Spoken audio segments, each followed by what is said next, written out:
I'd never heard of the term flipping houses before. Now that I've familiarized myself with it, I guess it kind of makes some sense. Nevertheless, despite my ignorance, Flip That Romance is a pretty interesting film, and because of some really great protagonists and also my curiosity to see what the houses would look like at the end result, I found myself sustained right throughout it. This was released in 2019, directed by Mark Jean, and stars Julie Gonzalo as our protagonist Jules and Tyler Hynes as our, well, protagonist and antagonist Lance. I have to say I really liked Lance. I thought he was great. I also loved Kenny.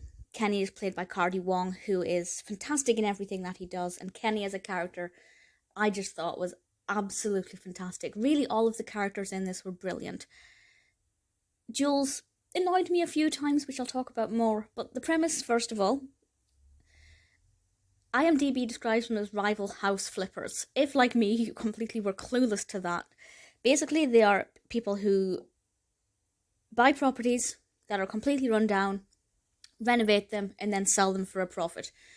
Quite simple when you when you have it explained to you, as I had to.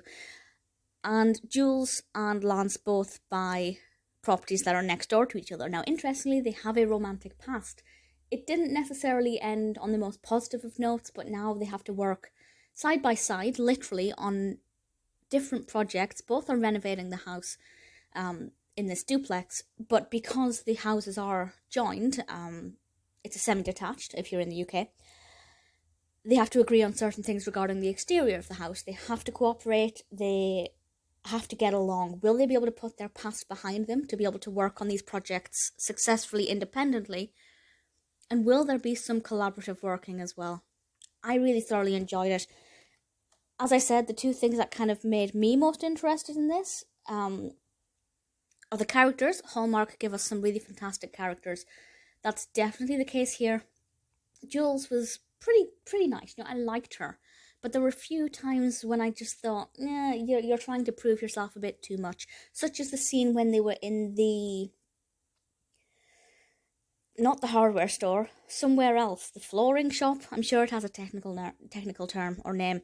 But when she was trying to get the discount, the contractor's discount, I thought, just step back a little bit. Stop trying to prove yourself too much. But beyond that, she was alright. Lance, I thought, was brilliant. I thought he had a great attitude. The bit when I felt sorry for him most was when he tried to do something really nice for Jules and she completely overreacted. It is one of those Hallmark films where at least one character overreacts when they find out something that they don't like or don't agree with, and they don't give the other person a chance to explain. And I just think, why does the other person not just shout after them and shout the truth at them? That's what real people would do. Although we have to admit that Hallmark films are not necessarily representative of reality. This is not usually how rom-coms work in real life. And Kenny, as I said, who works with Jules, Cardi Wong, absolutely fantastic. Really loved that character. I thought he had a great energy. And that's the same with Cardi Wong, regardless of what he's in. He's done a lot of films like this. Always makes me smile to see his name on the cast list, particularly quite so high up the cast list. The other aspect that I was excited for, of course, is the revealing of the houses. I'm not going to say anything about that. I will say the way in which they were revealed, I thought was quite boring. It didn't really do anything for me or anything.